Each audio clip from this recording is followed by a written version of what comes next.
cerebrillos, mentes curiosas, mentes inquietas, afectados por el desasosiego, loquillos y loquillas. Bienvenidos a este canal que no es un canal, que en realidad es un libro que lleva por título El origen químico de la moral. O El origen de la vida, versión de un geólogo. En este capítulo, que sería el número 6, vamos a tratar el tema de la ciencia de la información y la epigenética, que me parece un capítulo fundamental. Es uno de los más esperados por mí que quiero expresar. Cuando entré a la escuela de ingeniería, uno de los primeros ramos fue Introducción a la computación, en que te explican cómo funciona esto de las máquinas que procesan datos. Entonces explicaban que había un sistema de bits que correspondían a bytes, que correspondían a 8 bits, que era un bit, un mordisco en una tarjeta que si le hacías un hoyo pasaba la luz, por lo tanto se leía como 1 y si no, se leía como 0. Entonces, 8 bits es un byte. ¿Y cuántas combinaciones tengo yo posibles? 256 o 2 elevado a 8. Perforo o no perforo, 0, 1. Después vienen dos casillas, serían las mismas anteriores con un 1 o las mismas anteriores con un 0, 4 combinaciones. Agrego una tercera, las mismas 4 combinaciones con un 1 y las mismas 4 con un 0. 8. Le agrego otra, 16, 32, 64, 128, 256. Eso se conoce como el código ASCII. Cada una de esas combinaciones corresponde a un carácter. Entonces yo puedo comunicar la combinación de la M, que da la M, mayúscula en este caso, una combinación de 0 y 1 que da la I, y 1 que da la L, 1000. O mando la que da el 1, el código ASCII 1, y 0, 0, 0. Comunico. ¿Por qué se usa este sistema? Porque es compatible con las máquinas. Las máquinas reconocen perforado o no perforado. Y los 256 porque involucra todos los caracteres, las letras, mayúsculas, minúsculas, las letras con acento para allá, las letras con acento para acá, los números, el signo de división, hacia el otro lado, arroba, porcentaje, gatito, todos. Cada una de esas combinaciones transmite un código. Y en la sumatoria, por unidad de tiempo, si yo mando 2 o 3 o 4 caracteres, voy armando la secuencia y comunico. Eso involucra conciencia, porque el que yo codifique algo es porque algo quiero transmitir y que al otro lado se pueda leer, se maneja el código. Si yo lo escribo en chino o en otro código, no funciona de manera distinta. Y aquí entra un poco el concepto de tiempo, porque si yo ahora esos bits, esa transmisión la hago con el doble de frecuencia, transmito más información. Entonces las primeras computadoras que por lo menos yo alcancé a usar eran 6 Hz. O sea, uno escribía y veía como la pantalla pestañeaba y esto aparecía. Así de lento. Una tremenda máquina. Las primeras computadoras ocupaban un edificio completo o un piso de la escuela de ingeniería. Entonces con el tiempo aumentó la frecuencia, ya vamos en gigahertz. O sea, la cantidad de información que pasa ahora es enorme. Las máquinas se redujeron a la mitad, la capacidad se duplicó de memoria. Entonces ahora cuesta entender que uno pueda tener máquinas de 6 Hz.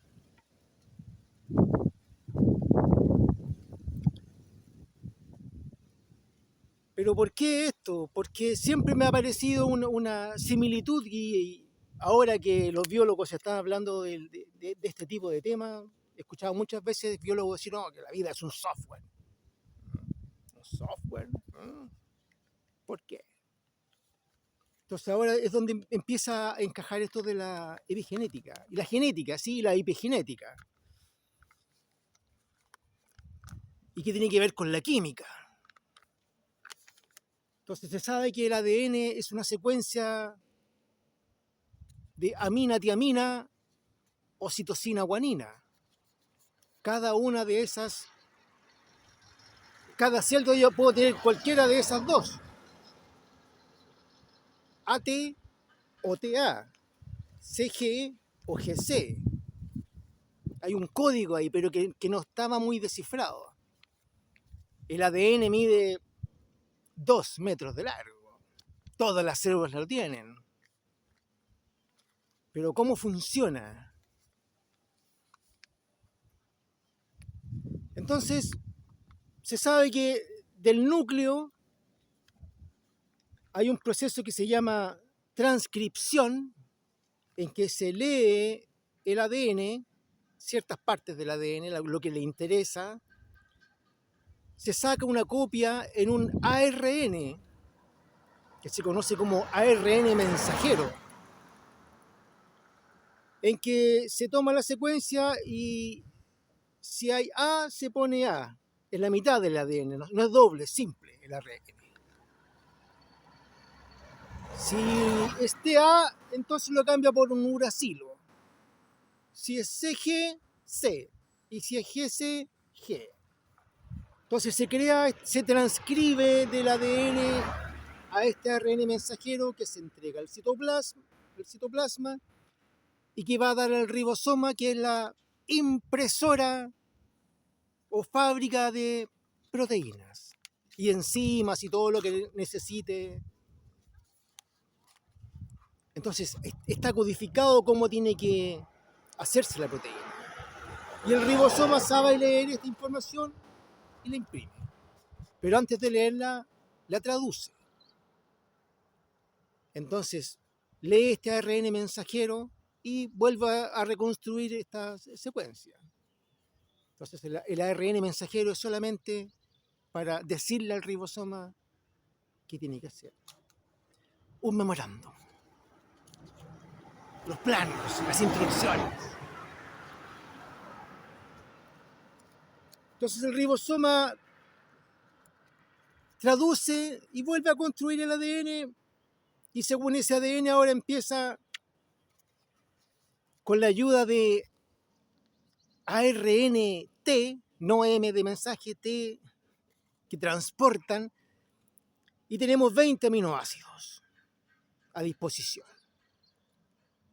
Entonces el ribosoma comienza a construir la serie de proteínas según las especificaciones que le dan desde el núcleo y que vienen en el ARN mensajero. Construye la proteína. Pero no se sabía cómo funcionaba esto. Se sabe que se lo construye, pero ¿cómo lo lee? Y ahí entra a jugar un señor que no es biólogo, que era astrónomo y físico, que era soviético, no ruso, soviético, de Odessa, tan mencionado últimamente, de Odessa. Georgi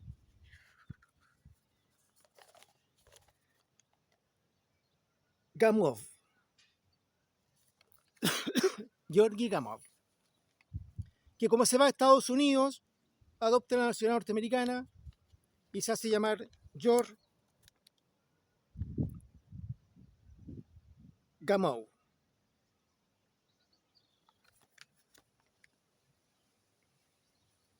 Garnow. George Garnow. Un astrónomo. que le presentan este problema y hace una serie de cálculos y empieza a decodificar esto y se da cuenta de que es un sistema similar al computacional binario, pero en este caso cada una de las celdas tiene 4 opciones. AT, adenina, tiamina, TA, tiamina, adenina, CG, citosina, guanina o GC, guanina, citosina, que son las letras de este alfabeto del ADN. Pero no alcanza, son 20 proteínas, aminoácidos con las cuales se construye la proteína. No. Entonces 2. 4 la primera, 4 combinaciones la segunda, tengo 16 combinaciones. No da. 3 combinaciones. Y ahí da con la clave. Porque 16 por 4 ahora son 64. 64 combinaciones distintas. Entonces aparece un código de 64 combinaciones distintas, de las cuales 61 son operativas. Muchas son redundantes, pero son 61. Hay una que da origen a la secuencia de ADN que le da el principio, marca el principio, eso es su única función. Y 2 que no tienen ninguna función, salvo marcar el final de la secuencia. De estas 61 combinaciones, codifican las 20 tipos de aminoácidos con las cuales se construye la proteína. Y es redundante porque hay más de una combinación para un mismo aminoácido. O sea, el señor Garnow descifró el código, que vendría siendo como el código ASCII, pero en versión biología. Descifró el cómo se lee de a 3, 64 combinaciones. Entonces, como en computación existe el bits, que son 8 bytes, acá existe el codón, que se leen de a 3, no de a 8 como en los bits, se leen de a 3. Entonces hay un paralelismo, es lo mismo, pero en otra versión biológica. Hay lenguaje, hay escritura, hay memoria, hay conciencia. Que cuando yo lanzo un mensaje es porque algo quiero comunicar y del otro lado se está leyendo eso y se está interpretando. Pero ese mensaje está en todas las células de todos los organismos. Incluso está en las primeras. Se supone que los primeros seres vivos fueron bacterias procariotas, sin núcleo. Pero las células procariotas también tienen una ADN circular. Entonces, este lenguaje, ¿qué antigüedad tendría? ¿Se acuerdan de las escalas de tiempo? 1 centavo de dólar por cada año, y tú en toda tu vida juntas $1. Bueno, esta escritura, este lenguaje, esta conciencia, tendría 35 millones de años, 35 mil millones de dólares, 3.500 millones de años. Así de antiguo. Pero es un lenguaje molecular. Porque adenina, citosina, tiamina, guanina, uracilo son todas moléculas hechas a partir de la tríada estelar, más otras moléculas que se van incorporando con el tiempo, pero la base son esta tríada estelar: metano, amoníaco y agua. Entonces se crea un lenguaje. Hay comunicación entre el núcleo y el ribosoma. Hay coordinación entre estos ARNT que transportan, que captan estos aminoácidos y que la medida se va leyendo. Cuando encajan, meten el que corresponde, el aminoácido que corresponde, se unen los aminoácidos entre sí y este ARNT se retira y se va en busca de otra molécula. La transportan. Es un ARN transportador. Una máquina de construir proteínas. Y repito, molecular. Por eso el origen químico de la moral. Porque estamos hablando ya no de más que de ribosoma y de núcleo, estamos hablando del lenguaje de las moléculas. ¿Es la única forma de comunicación que tienen las células? No. Existe otra forma de comunicación que se llaman exosomas. ¿Y qué es un exosoma? Un trozo de ADN de esta cinta con información codificada o de ARN, no doble sino que simple, por información codificada también, un trozo en una cápside lipoproteica envuelta en una especie de aceite con algunos receptores de membrana en su parte exterior.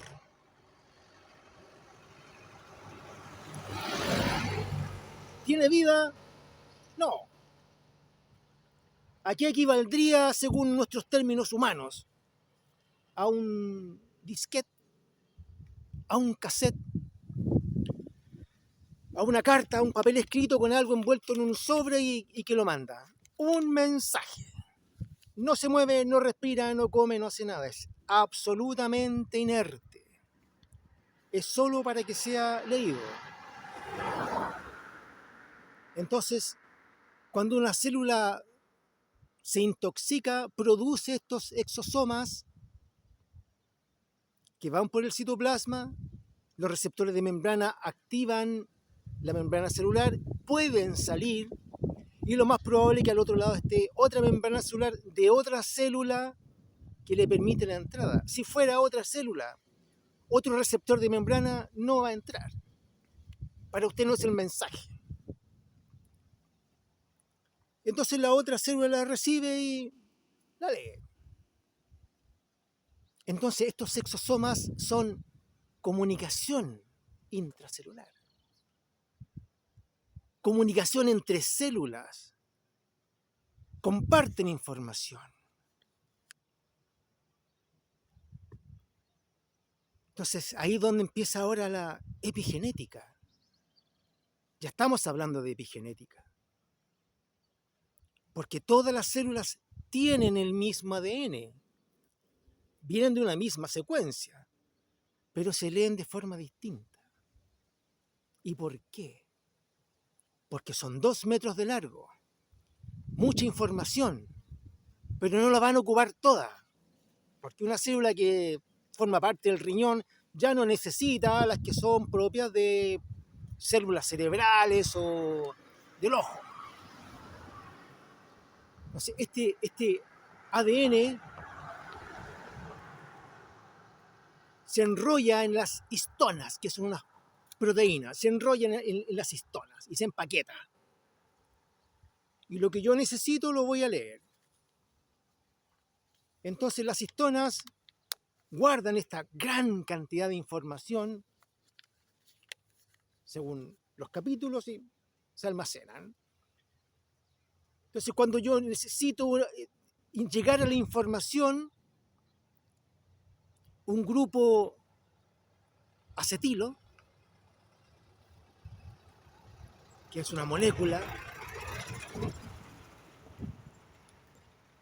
modifica estas histonas y desenrolla esta información para poder leerla, porque no está accesible. Entonces busca dentro de este archivo, lee y después el mismo acetilo uno lo quita y se vuelve a envolver y se almacena la información.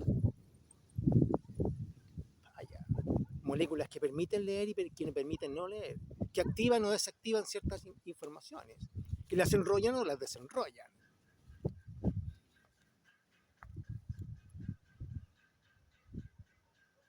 Entonces, cómo se lee depende de estos acetilos. Pero hay genes que de repente no se van a ocupar y se inserta un metilo, que es un metano, pero le sacamos un carbono y se inserta en una determinada posición y ese gen se anula, no se lee. Es como ponerle un paño encima, así, esta parte no la lea. O le quitamos el metilo y ahora pasa a ser activo. ¿Se expresa o no se expresa el gen? Entonces la epigenética, como alguien dijo por ahí, teníamos el código de las palabras, pero nos faltaban las comas y los puntos y una serie de símbolos que permiten el cómo se lee la información.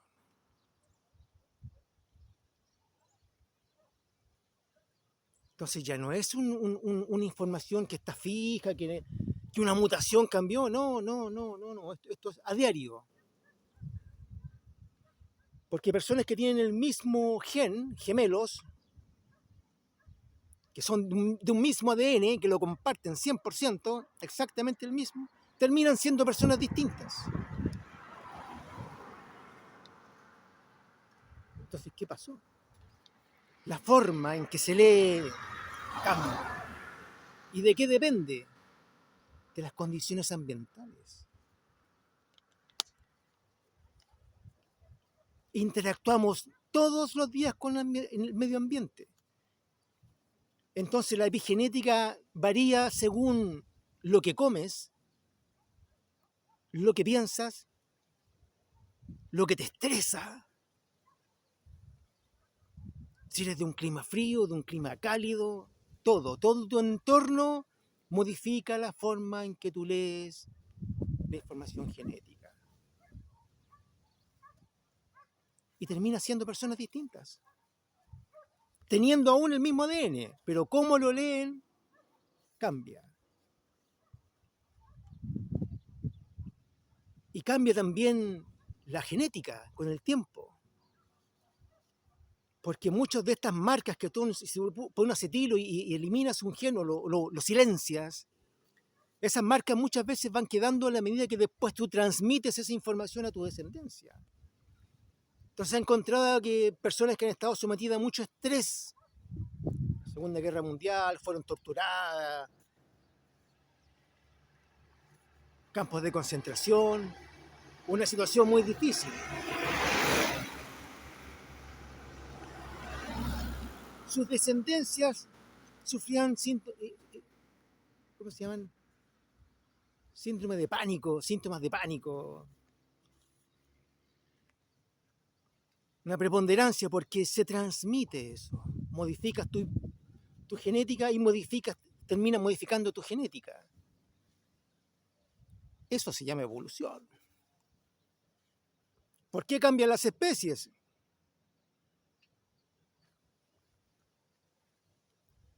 ¿Y en cuánto tiempo cambia una especie a otra?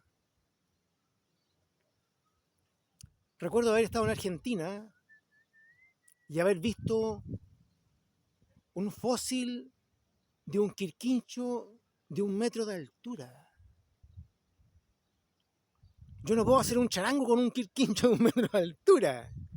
Me queda un guitarrón. O un bombo podría ser.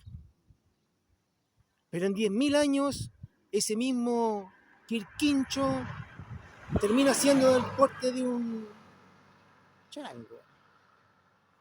Pero hace 10.000 años atrás, ese lugar no era un lugar desértico como lo es ahora, o semiárido. Era una jungla, muy verde. Por los siglos de Milankovitch, hace 13.000 años, este lugar era frío. El periodo glaciar eran algo así como 13 o 16 grados menos de lo que es ahora. Así que a todas las temperaturas que tú sientas, réstale 13 grados. Y te vas a dar cuenta de lo frío que era. Cada ciclo de Milankovitch son 100.000 años. Entonces las especies se modifican porque modifican su epigenética. Su comunicación con el entorno afecta cómo leen y aplican y usan las proteínas y se comunican entre sí y termina siendo una adaptación.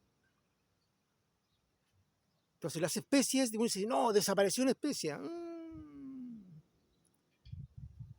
Todas las especies que han aparecido vienen de otras. No parten de cero. Entonces se modifican. Todos los perros son lobos. Creo que el 98% son genes de lobo y 2% de zorro, que es lo mismo prácticamente. Pero tú dices un perrito, un lobo. Que hace cuánto que los lobos andan con los hombres, 40.000 años, por ahí. Y ya uno ve un perro y algunos sí tienen aspecto de lobo, pero otros, ¿cómo va a ser un lobo esto? Bueno, cambia, se adaptan, se modifican. Las llamas y las alpacas son guanacos, cambia su color de piel, cambia el pelaje, cambia. Una adaptación epigenética, que a la larga transforma siendo una modificación genética también. Entonces hay lenguaje químico, hay información, hay un código muy antiguo. Todas las células no tienen. Parte de la definición de ser vivo es que, bueno, tiene esta información también. Entonces el punto de vista cambia cuando uno entiende que hay un lenguaje, hay conciencia, hay memoria. Que cómo se escribe depende del medio ambiente y del entorno. Vamos cambiando, sí, todos los días. Todos los días. Porque eres función de lo que comes, del ejercicio que haces, de tus pensamientos, de tu estrés, de tu tensión nerviosa o tu alegría, la cantidad de sol, todo influye en eso. Entonces, en este capítulo a mí lo que más me importa es ese paralelo entre si eres capaz de entender lo que es la computación y cuánto avanzó en menos de 100 años. Menos de $1. Y lo comparas con este mismo lenguaje, pero natural, químico, que surgió hace 35 millones de dólares y que se fue modificando o formando desde la química. Es química organizada, química que empieza a funcionar. Si uno ve todo el ribosoma, ve cada una de las partes, las enzimas, todas son moléculas. La biología es una química gigante. Una organización química. Si uno ve el ciclo de Krebs,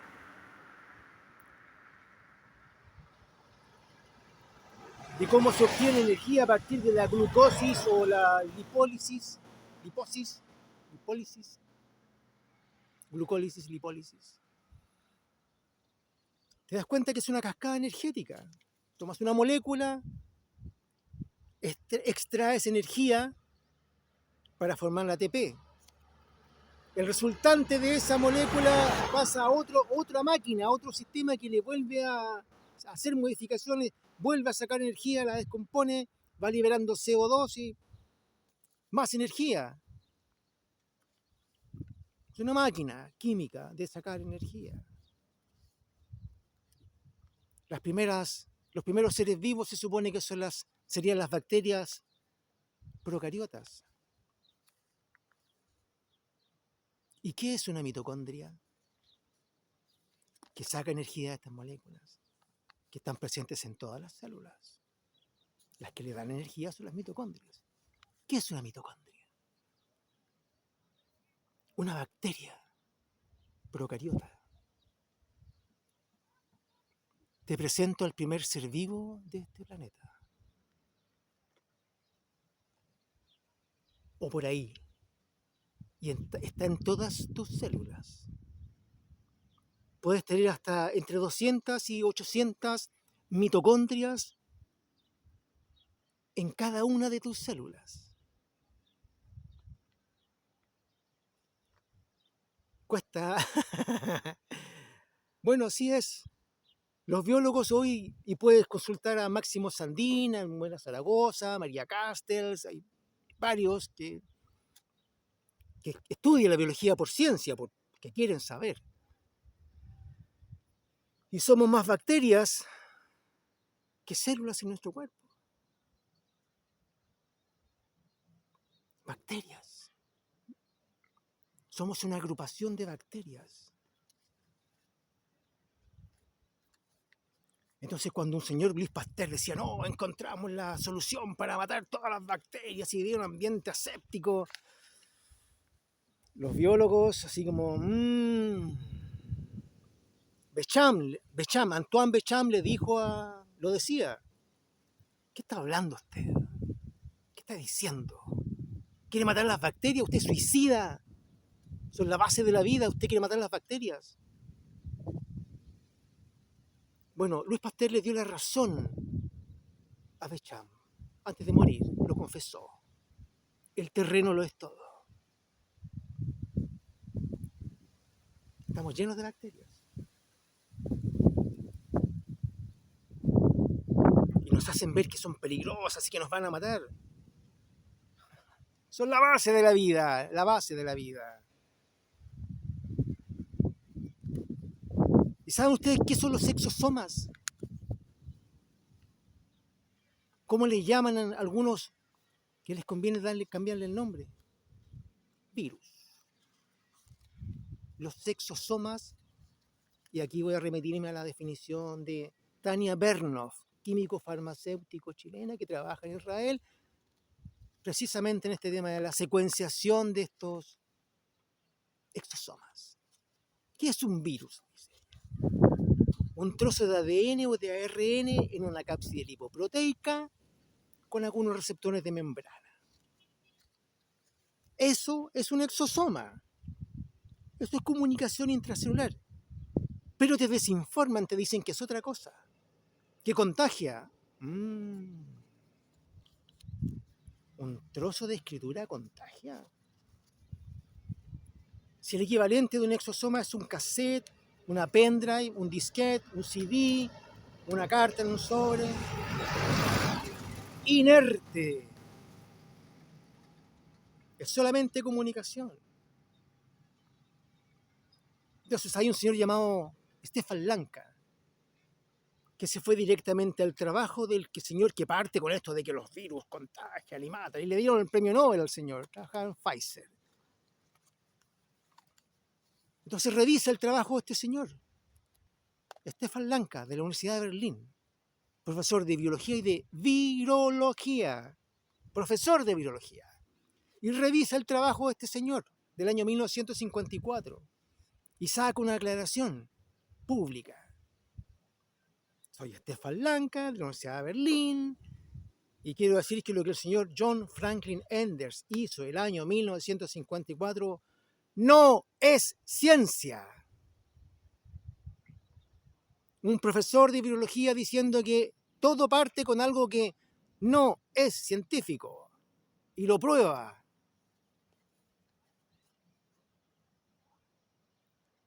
Porque no hay pruebas de control.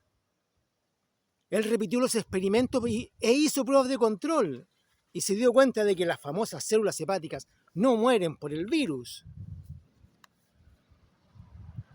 Mueren por los antibióticos, antimicóticos y por la falta de alimentación. Entonces, lo que hizo el señor no fue ciencia. Pero se repite esto, así como el señor Pasteur dijo que las bacterias nos mataban, bueno, ahora se repite que los virus contagian. Los exosomas no contagian absolutamente nada. Entonces es importante que uno entienda el contexto en el cual se da todo esto.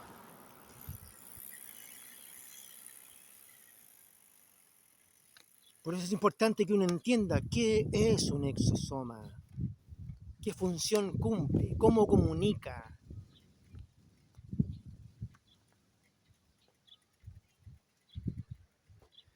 Bueno, ese es el capítulo de hoy. El capítulo número 6. El lenguaje, la información, la conciencia y la memoria. Espero haber aclarado ciertas cosas y que esta información te sirva. Gracias por acompañarme en este viaje. Nos vemos en el próximo capítulo. Nos vemos.